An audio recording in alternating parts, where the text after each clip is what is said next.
வீடியோவில் நம்ம எதை பற்றி பார்க்க போகிறோம் அப்படின்னா, நிறைய பேர் ரொம்ப நாளாக எதிர்பார்த்துட்டு இருந்த தமிழ்நாடு அரசு உதவித்தொகை திட்டம் அனௌன்ஸ் பண்ணியிருக்காங்க.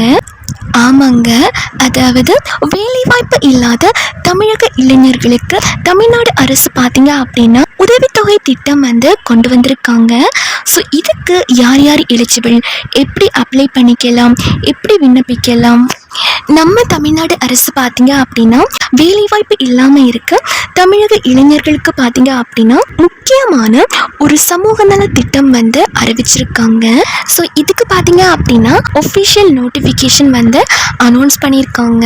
ஸோ இதுக்கு யார் யார் தகுதியானவர்கள் அப்படின்னு பார்த்துட்டோன்னு, 10ஆம் வகுப்பு தேர்ச்சி பெற்றவர்கள், 10ஆம் வகுப்பு தேர்ச்சி பெறாதவர்கள், அதாவது நீங்கள் 10th பாஸ் பண்ணியிருந்தாலும் ஓகே தான், 10th பாஸ் பண்ணாமல் இருந்தாலும் ஓகே தாங்க, +2 படித்தவங்களுக்கு அல்லது அதற்கு சமமான தகுதி பெற்றவர்களுக்கு, அண்ட் அது மட்டும் இல்லாமல் பட்டதாரிகள், முதுகலை பட்டதாரிகள், இப்படி எல்லா பேருக்குமே உதவித்தொகை திட்டம் அனௌன்ஸ் பண்ணியிருக்காங்க. ஸோ கல்வி தகுதியை பொறுத்த வரைக்கும் இந்த மாதிரி தான் அவங்க மென்ஷன் பண்ணியிருக்காங்க.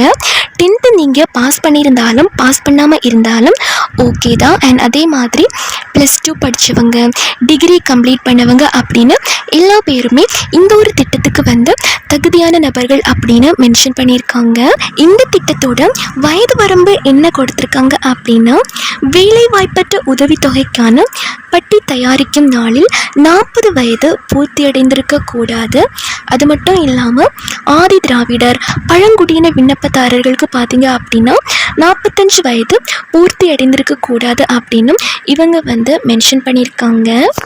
அண்ட் இந்த திட்டத்தை பெறுவதற்கு சில முக்கியமான தகுதிகள் கொடுத்துருக்காங்க. அது என்ன அப்படின்னா, விண்ணப்பதாரர்கள் வேலைவாய்ப்பு அலுவலகத்தில் குறைந்தபட்சம் 5 ஆண்டுகளுக்கு மேலாக பதிவு செய்து அதை தொடர்ந்து புதுப்பித்து வந்திருக்க வேண்டும் அப்படிங்கிற மாதிரியும் மென்ஷன் பண்ணியிருக்காங்க. இதில் அப்ளை பண்ணுறவங்க பார்த்தீங்க அப்படின்னா தனியார் நிறுவனங்களில் வேலை செய்யக்கூடாது அப்படின்னு சொல்லியிருக்காங்க. ப்ரைவேட் கம்பெனியில் நீங்கள் ஒர்க் பண்ணியிருக்க கூடாது அப்படிங்கிற மாதிரி மென்ஷன் பண்ணியிருக்காங்க.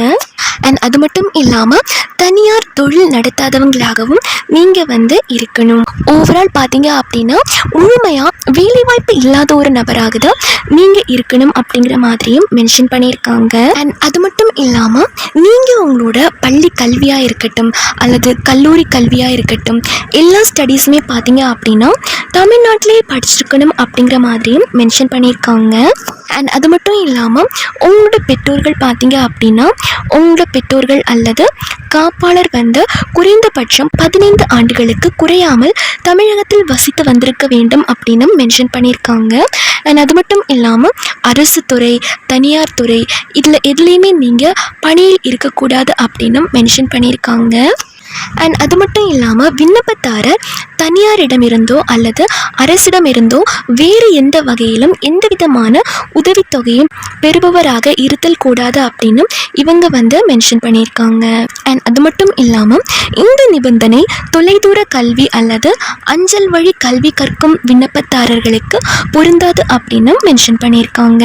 நீங்கள் ஏற்கனவே இந்த உதவித்தொகை திட்டத்தில் இருக்கீங்க அப்படின்னா, உதவித்தொகை வாங்கியிருக்கீங்க அப்படின்னா ஓராண்டு முடிஞ்ச உடனே நீங்கள் ஒரு சில ஆவணங்களை நேரில் சமர்ப்பிக்க சொல்லியிருக்காங்க.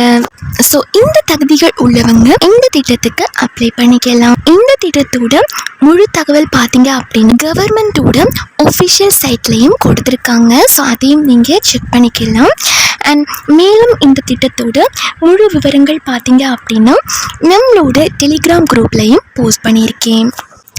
அண்ட் அது மட்டும் இல்லாமல் இந்த திட்டத்தோட ஒஃபிஷியல் நோட்டிஃபிகேஷனும் பார்த்தீங்க அப்படின்னா டெலிகிராம் குரூப்பில் தான் கொடுத்துருக்கேன்.